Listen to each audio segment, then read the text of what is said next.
back to what I was saying, you can only use this if you have, you do not have a b value. So this one here does have a b value. So if it said solve by using square root method, you would say you can't solve it using the square root method. You can solve it. We have lots of methods to do that. We've only learned one really today. We're going to learn two, but you just cannot use the square root method because it has a b value. So that's why there's a gigantic x to the b value saying you can only use this if this happens. So looking at steps to solve, isolate, so get the square root term by itself, solve for x.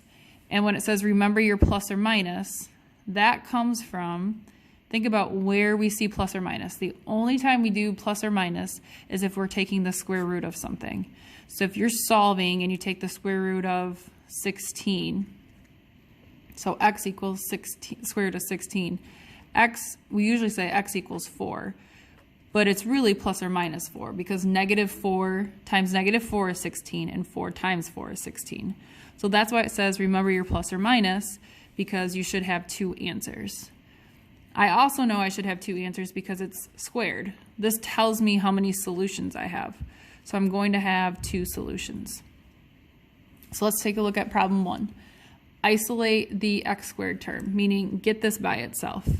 So we have plus 64 here. We're going to subtract the 64.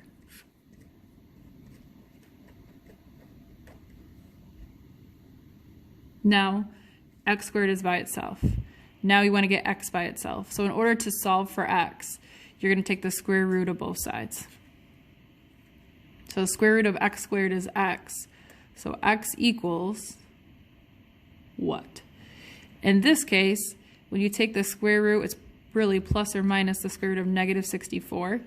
The square root of 64 is 8. The square root of negative 64 is actually no solution. So there is a possibility of you getting no solution, and really we should put no real solution, because there is a solution, it just is not real. That doesn't mean it's fake, it just means it's imaginary, which we'll talk about later. But if anytime you're taking a square root of a negative, you would write no real solution. So let's take a look at problem 2. We want to isolate the x squared. So it's 2x squared. Let's get x squared by itself. So we're going to divide both sides by 2. So x squared equals 36. Now you have x squared, you isolated it. Now take the square root of both sides. So x equals plus or minus the square root of 36, which is 6. So that means x equals 6 and negative 6. That's what it means by don't forget the plus or minus. Problem 3. So we have a couple things going on. We have 3x squared plus 1. So you want to get x squared by itself. So subtract the 1 over and then divide by 3. So x squared equals 4. So we're isolating the x squared, and then to get it all by itself, you take the square root.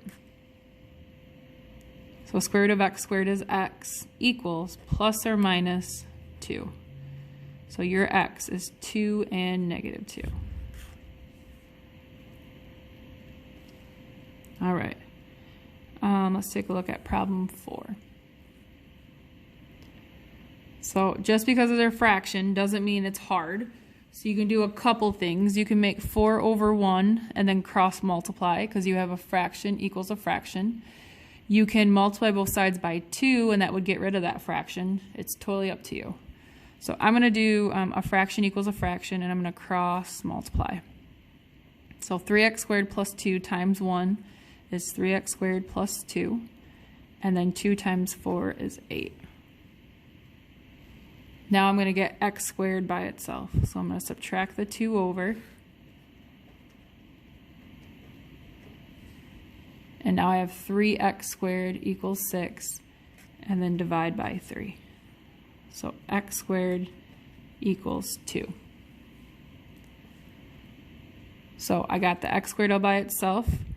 To solve for x, you take the square root of both sides. So x equals plus or minus, and then what's the square root of 2?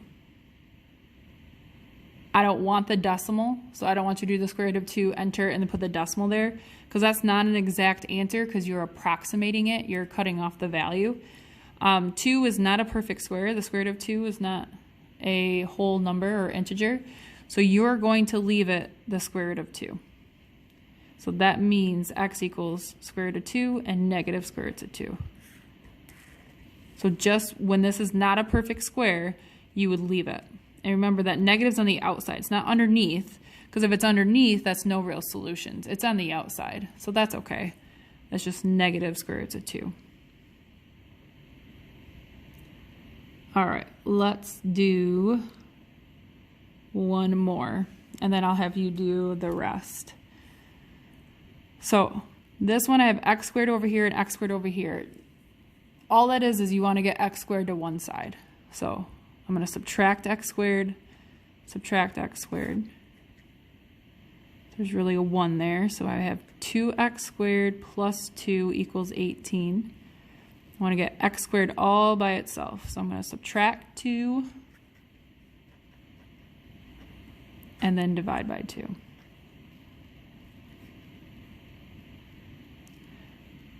So x squared equals 8.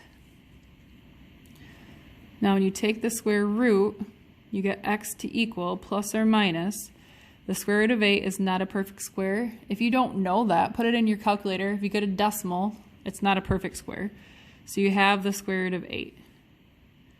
But we just took the time to simplify, so we want to make sure we continue that over here. So the square root of 8, break it down to 2 and 4. Break down 4 to 2 and 2. So we have a double of 2, so this is double of 2's with a 2 remaining. So this is plus or minus 2 square roots of 2. So you could check it by doing 2 squared, which is 4. 4 times 2 is 8. But all we're doing is simplifying it. The reason we didn't simplify it over here is because when you break down 2, you just get 2 and 1. I mean, there's nothing to simplify. But 8, you can simplify that down as much as possible.